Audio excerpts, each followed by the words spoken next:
Hey everybody, it's Michelle Fox, Mary Kay Independent Beauty Consultant, and I have missed you. We were doing Monday makeovers for a while, and I took last week off. We did the fall looks that I was planning on doing, and today I just wanted to jump in because I have discovered something that I think is really cool, and I thought maybe you would enjoy learning about it.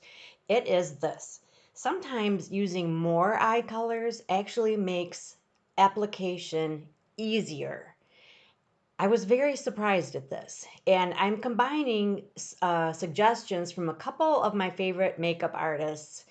And as I did that and was sort of playing around with their suggestions, I realized that as I was layering these suggestions, that my final look was so much smoother and it blended not only more beautifully but more easily for me. And I thought, I think I'm onto something. So I'm just going to show you that. I was putting on my makeup today and I thought, hold the phone, Louise. Let's just do this so everybody can see and learn. So that's the plan. So it shouldn't take too long. And some of these colors are limited edition from last fall, but I am quite sure that your consultant would be able to find these colors. And if she cannot, then have her contact me and I will help her figure it out. All right, so I've already primed my eyes with eye primer, and here's a little tidbit. Our eye primer has retinol palmitate in it. And I knew it, but I didn't know it because I had recently said to someone, like, my issue is the crepiness on my lid, but I don't put, my eye cream down very far because we're not supposed to. You're supposed to put it just like in the orbital bone area, and the warmth of your skin, draws it closer. And I've always thought, I wish I could just put it, right on here.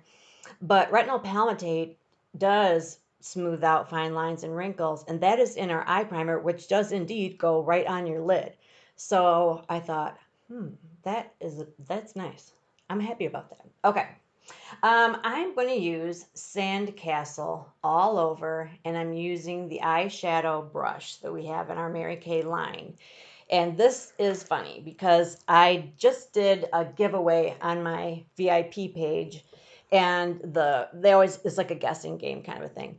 And the question was if they could guess which eye color I had actually never sold out of the new ChromaFusion line. And the answer was Sandcastle, this one. And then when I gave away the answer, I said, now I'm going to sell a lot of it. And here's why, because I'm going to explain how I use it. And it can be used, like I'm using it right now, as an all over base, which is basically setting your primer. And it's also, our eye primer doesn't have any color to it. Some eye primers do. Ours is colorless. So this is helping to cover up if I have any discoloration on my lid, like veins that are showing. And it is, so it's setting my primer. It's covering up any discoloration that's on my lid. And then it's just giving me something to work from. So it's giving me a foundation to build from so that it's easier for me to blend my shadows from this point on. So this is Sandcastle. Oops, I forgot to turn off my notifications on my phone. You'll hear some ding dongs. I always forget something. Like I'll remember, shut the door, put up a sign so nobody comes in, turn on all the lights, but then I'll forget to shut off the notifications or something else. So I'm just putting that on all over and I'm sort of patting it in. It's not so much that I want to see a lot of color, but I just want it to be evenly applied everywhere. And like I said, I'm using it also as a setting powder. And so I just want that just nicely patted in to help set that primer. Does that make sense? A little bit? And this is a regular line color, Sand Castle. So this would work for ivory beige. Honestly, I don't know if it would work for bronze skin. I would have to look into that. I think probably not. I would think maybe a hazelnut would be better, but I can definitely look into that. All right, so that was what I'm calling base. Here's another thing. There are some words that are kind of intermingled. For example, you'll hear mid-tone sometimes referred to as your transition color, but really they are ever so slightly different when they're used as a mid-tone or a transition. I mean, yeah, they are the same, but they're not. So since I'm using six colors, I'm using six different words, and I think it'll kind of help understand, it'll explain it. So this I'm calling my base. And that's one color all over to set my primer. Done. Okay, next I'm going to use a highlight. Sometimes people will use base and highlight as the same, but we're separating those. I want to use a lighter color way up under my brow bone and then really low close to my lash line. You've heard 1,000 times my woe is me story about how my lids are droopy. So I don't like to emphasize that, but I still like a highlight color. So I choose to use a matte color and I don't use a lot. I don't cover a lot of area. That's how I handle that. So I'm going right underneath my eyebrow, and then I'm also going, oh, I got to tell you about my brush too. And then I'm going right above my lash line. But I'm really not covering my entire lid. I'm only covering, and that's kind of a new thing for me. But I'm realizing that that is not a flattering thing for me. So I'm covering. I start out really close to my lashes, and then it kind of like gradually gets lighter.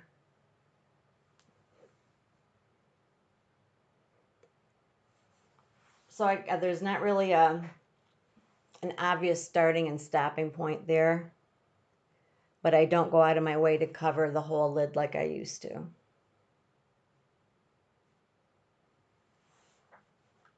And this is from the limited edition Holiday Essential Mini Brush Collection.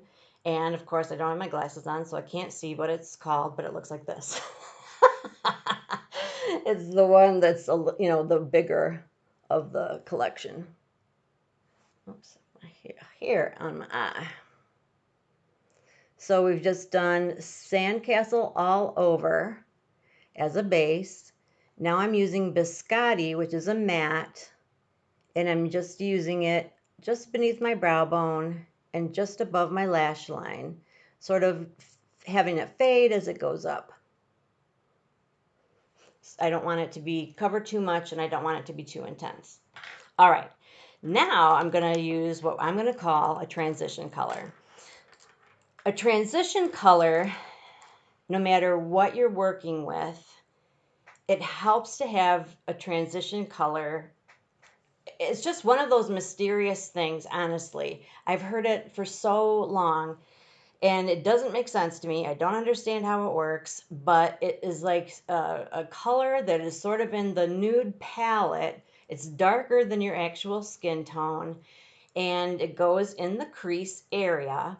But having it there just gives you dimension, but it also provides some magical thing for the rest of the colors to play off of, and it does make a difference. So I guess a picture's worth 1,000 words. So I'm going to use Toffee, which is actually a very light transition color. Normally I would use Hazelnut here, but Toffee is from the fall limited edition from last fall, and I'm using it because it works with the other colors that I'm planning on using. And so I'm using this again from the limited edition mini essential brush collection. And this, I don't know if it's called a blending brush or what, but it's the long tapered brush. Okay, so remember that I put a little bit of my light color up high and down low. So I've got sort of this whole area in between, and that's basically what I want to cover with this.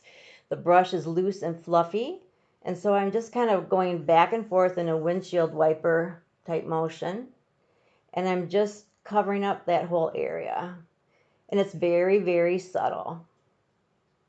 Really, more than anything, it's just adding just a subtle wash of color that is going to help me continue to build.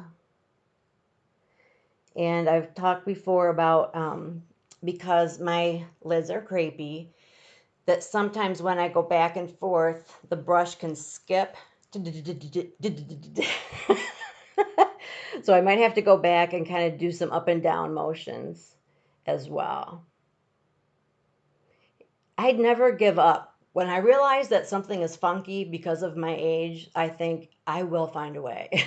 There's got to be a way to overcome this. So this is toffee.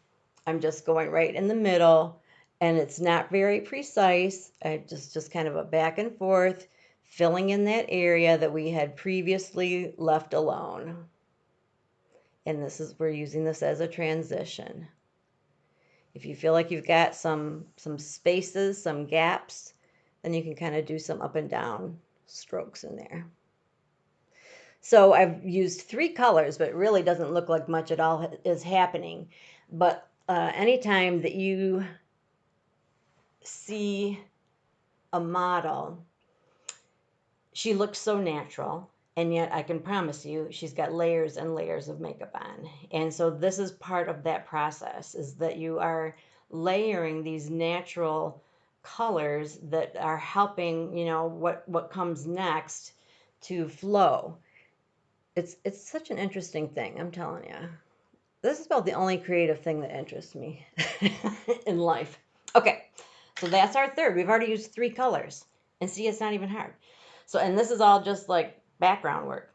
So next, this is where it gets very interesting. I'm going to take an unusual color called pomegranate. I had to pause. It's like I was going to stutter. And I'm using the Real Skinny Tight, this is in our regular line, smudger brush. I was going to call it contour. It's a smudger brush. I got that right on the tip. I want to tap it off. And I'm going to put this is a little bit new. I'm going to put it right in the crease so that the concentration of color is in the crease, starting from the outside. But then I'm going to work it up, and then I'm also going to work it down. You can watch as I do. So I'm going to like just poke right into that crease, and I'm going to put that color right in there. It's an actual red pomegranate. It's a really cool and fun color for fall. I'll get more on there. So I'm putting that like right in the crease. And then I'm going to kind of feather that up because, as always, I want that mid-tone color to go higher because it helps to push back the heavy lid that I have.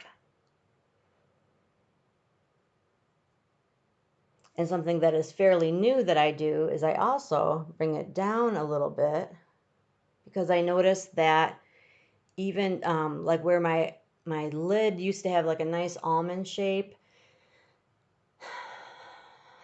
Yeah. Not so much. So bringing like some dark color down a little bit just kind of helps create that illusion that my eye is almond shaped again. So I started in the crease, exactly the crease. Then I just kind of blended it up, up, up, up, up, up, up. Quite high, really. Like I went about as high as I can go out here. And then I brought it down as well. All right, I'll do it on the other side. For some reason, it always is darker on this side. Maybe I'm stronger on this side. I don't know. Oh, maybe not. Well, maybe it'll work. And this is something that I had seen on YouTube, and I, in particular, do it when I use a strong color to put it in the crease and then to like bring it up gradually. It just prevents you from having too harsh, too much color, too high. Too much color can just, be kind of garish. And we are using a lot of colors, so I didn't want to overdo. But you can see just because my skin is loose that it moves with the brush. So that's part of the problem, which is why I have to go back and kind of do the up and down strokes. I'm very humble. I'm very honest. Oh, Lordy. Okay, and then at this point, it's, and you want to make sure that they look, the same-ish. Okay, gosh, now today this eye is darker.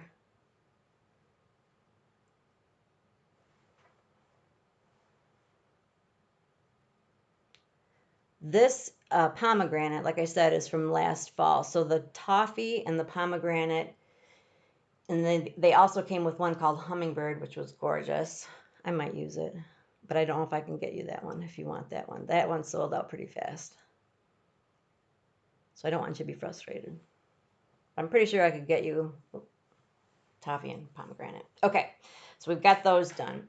And so that I'm considering the mid-tone. So we've done an all-over base, a highlight, a transition color, and a mid-tone. And now I'm going to use what we usually use as our crease brush. I'm going to actually use this in the outer corner for the accent color. Maybe I will tease you with the hummingbird. Oh, sorry, I just dropped something. The hummingbird is just such a neat color. Limited edition.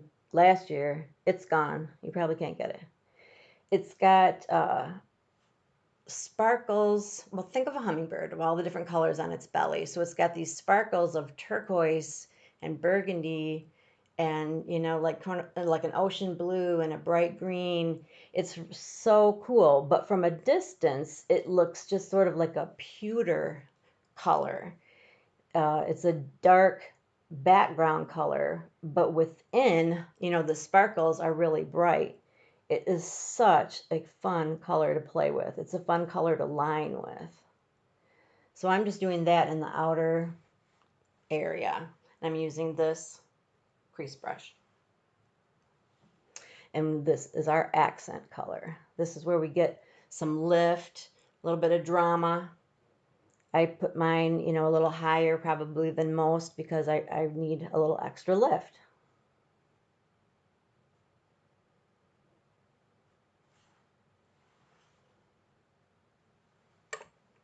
So this is our fifth color. Can you believe it?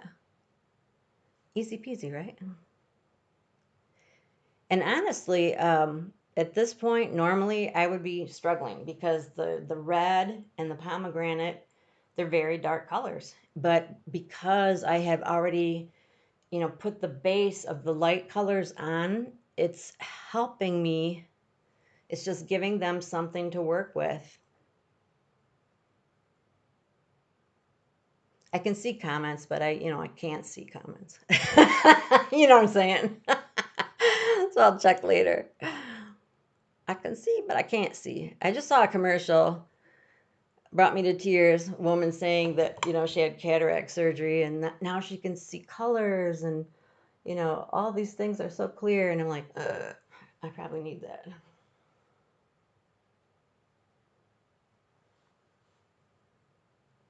Isn't that so pretty? It's just, I don't know if you're catching any of the different colors in there, but it's such a pretty color. So, and we're almost done. I think I dropped my last little brush. Let me go here. So this fun brush is in it's such a long, the limited edition holiday miniature essential brush collection. But this one is for lining. It's just, a nice skinny line for you. And I'm going to use Hot Fudge, and this is a regular line shade. And like I've said, I have been lining my eyes with powder for a while. I just think that it gives me a lot of options. It's a nice soft look. But look how easy that is to line with this brush. I've got a little bit of fallout there, but no problem. I can handle that. Fallout means like when you get like a little bit of, kind of like some dust from your brush. And that's because I loaded this up really heavy and I didn't tap it off. And I did that on purpose because I really want my top line to be dark and really defined. And then I don't even put it back in. Then I use what's left for my underneath. And I only go about 2/3 of the way in. You can use something like Hummingbird underneath as well. I just read that for older eyes, probably shouldn't do shimmer underneath. Jury's still out on that one. I don't know. Okay. Okay, let me see. Get one of my little baby sponges, also from the limited edition holiday collection. I was gonna wipe that off.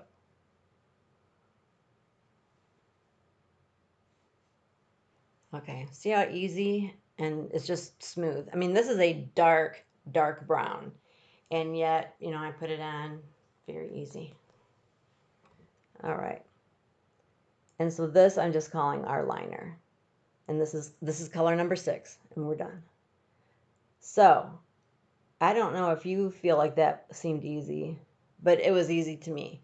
And truly, if somebody would have handed me these 6 colors and said, okay, I want you to do a tutorial on, how you would apply these 6 colors, I would have been, like a few weeks ago, I would have kind of been like, oh, I don't know where they all go. And I really don't like working with that pomegranate because it's like a dark red, for crying out loud.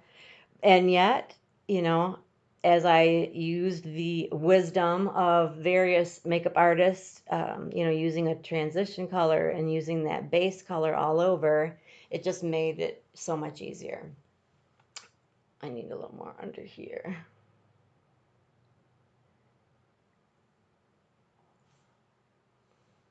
I need a lighted, I've got like my makeup mirror here, but it's not lit, and that would help. I should have gotten a lighted mirror. But I do have a lot of electricity around me, so there's probably a limit to how many things I should have plugged in. Okay, and then I always take my foundation brush, which has, a little bit of my foundation still on there, and I clean up underneath and off to the side, underneath, off to the side. Let's see, then I find taking like one of the bigger, fluffier brushes that I used a light color on. So let's see, this is what I used, the Biscotti, to kind of clean up, in this area here. And then sometimes you even need to go in and freshen up, your lightest color. But shoot, I think I look good. What do you think? So there you go, 6 colors. Made my life even easier. Hard to believe, but it's true. So try that sometime. And if you're interested in these colors, contact your Mary Kay girl. If you don't have one, give me a shout, okay? I will look at these comments and reply as soon as I get my glasses on. Have a great day. Bye.